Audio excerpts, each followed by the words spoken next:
Hi hello నమస్తే, నేను మీ anchor Dhanush. Welcome to I dream. ఈరోజు మనతో పాటు guest Big Boss season 7 runner-up Amardeep Chaudhary. So Big Boss నుంచి బయటకు వచ్చి చాలా రోజులు అయిపోయింది.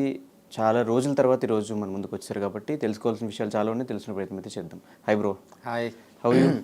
బాగున్నాను. So first of all Big Boss నుంచి బయటకు వచ్చేసిన తర్వాత ఎక్కడ కనిపించకుండా ఊర్లు కంట్రీలు తిరగడానికి రీజన్ ఏంటి బ్రో? ఇక్కడ విరక్తి పుట్టేసింది మొత్తం అందరి మీద. ఏం లేదు, సిచ్యువేషన్స్ బాగా బ్యాడ్ అయ్యాయి కదా, చిల్ అవుదామని వెళ్ళాను అలాగా. ఏం సిచ్యువేషన్స్ బ్యాడ్ అయినాయి? ఏం లేదు, చుట్టూ అప్పుడు జరిగింది అవన్నీ కొద్దిగా నాకు లో అయ్యాను అవన్నీ. సో కొద్దిగా రిఫ్రెష్మెంట్ ఉంటుందని చెప్పేసి అలాగ బయటికి వెళ్ళా. ఇంకా వెళ్ళాల్సినవి కూడా ఉన్నాయి. అంటే ఎప్పుడు ఏ బిగ్ బాస్ సీజన్లో జరగనన్ని దారుణాలు బయటకు వచ్చాక జరిగినాయి.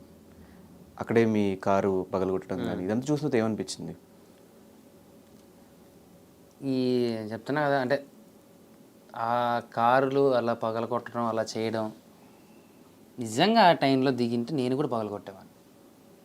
ఎవరినో ఒకరిని కంపల్సరీ, పర్లేదు నన్ను కొట్టినా పర్లేదు, నాకు తగిలినా పర్లేదు ఎవరినో ఒకనైతే కొడతాను కదా. అంత కోపం వచ్చింది, అన్ని మాటలు విన్నాను. అవన్నీ తర్వాత ఆలోచించిందంటే అన్నిటినీ మనసులో పెట్టుకొని ఎక్కడ చూపించుకోవాలో అక్కడ చూపించుకుంటే మన జీవితం బాగుంటుందని తెలుసుకొని వదిలేశారు. అమర్కి బిగ్ బాస్ అంటే చాలా ఇష్టం. చాలా సీజన్స్లో కంటెస్టెంట్స్కి ఫ్రెండ్స్గా వెళ్ళడం జరిగింది. ఎప్పటి నుంచో కాల్స్ వస్తున్నా కూడా లాస్ట్ సీజన్ 7 కన్ఫర్మ్ అయింది. ఈ ఓవరాల్ జర్నీ ఎలా అనిపించింది? 15 వీక్స్ ఆఫ్ యువర్ జర్నీ. అది ఒక డిఫరెంట్ ప్రపంచమే డార్లింగ్. చెప్పాలంటే వీళ్ళందరూ ఏదో చెప్పుకుంటారు కానీ అవన్నీ కాదు. మారాలన్నా, కొన్ని తెలుసుకోవాలన్నా, కొంచెం పని చేయాలన్నా మనకు పనికి వస్తుంది. ఉద్ధరించింది ఏం లేదు.